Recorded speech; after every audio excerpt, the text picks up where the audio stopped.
one of the biggest issues with God and religions and all this other stuff and these claims is that we just don't live in a world where it seems apparent that there are supernatural things, that there is a God, that there is something divine.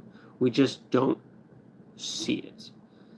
So when we have these old stories filled with all these fanciful, the seas being split, rivers being split, people rising from the dead, wounds being healed miraculously, the sun stopping in the sky, the earth being flooded, gods raining down destruction on cities, you would expect to see some of that.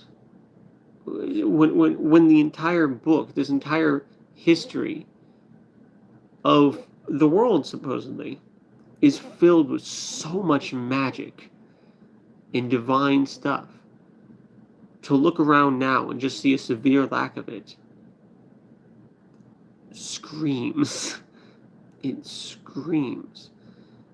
And so when people, we have these instances of Our Lady of Fatima, or these instances of this Eucharistic miracle, this host bleeding or whatever.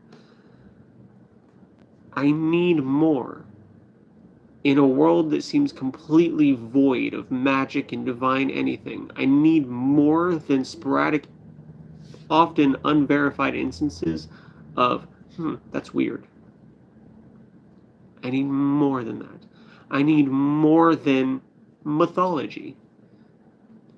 Because I can look at all this supernatural divine stuff going on in the Bible. I can also look at all the supernatural divine stuff going on in Greek and Roman mythology. What's the difference?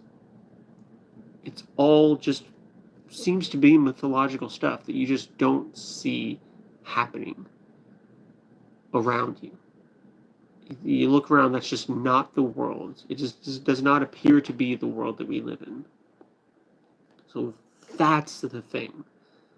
That's going to be the big thing for me, and that's one of my biggest holdups, because when something happens, and I look at it and say, that's weird.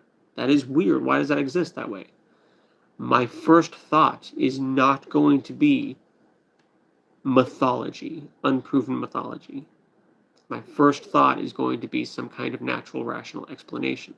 And especially when we've used the supernatural and the divine to explain a number of things throughout the past that we now have natural, evidence-based explanations for. Things like insect swarms, natural disasters, eclipses, illnesses, all used to be attributed to some kind of divine or magical something. But we have better understandings of these things now. And it's not magic. So not only am I just seeing a severe lack of magic in the world, but I'm seeing a long history of things that we said, hey, that's weird, it must be magic, and then we were wrong.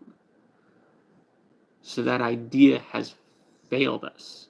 That God of the gaps, that personal incredulity, however you want to say it, and I know the two different things, has failed us so many times in the past that I just can't keep looking at it.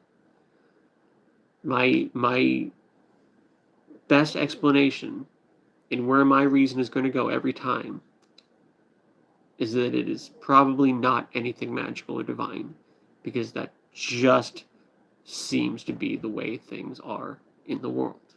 And maybe that'll change, and maybe if this all-powerful, all-knowing, infinite creator of the universe that loves us all and wants us to have a relationship with him, maybe if he actually gives a shit enough, he'll make a world where we actually see him, where something supernatural and magical could be a good candidate explanation. But for now, he's busy trying to be the hide-and-seek champion. Can't help him. Can't help him. Just gonna have to wait for him to do something, I guess. And in the meantime, we can talk about it. And he either will show up or he won't.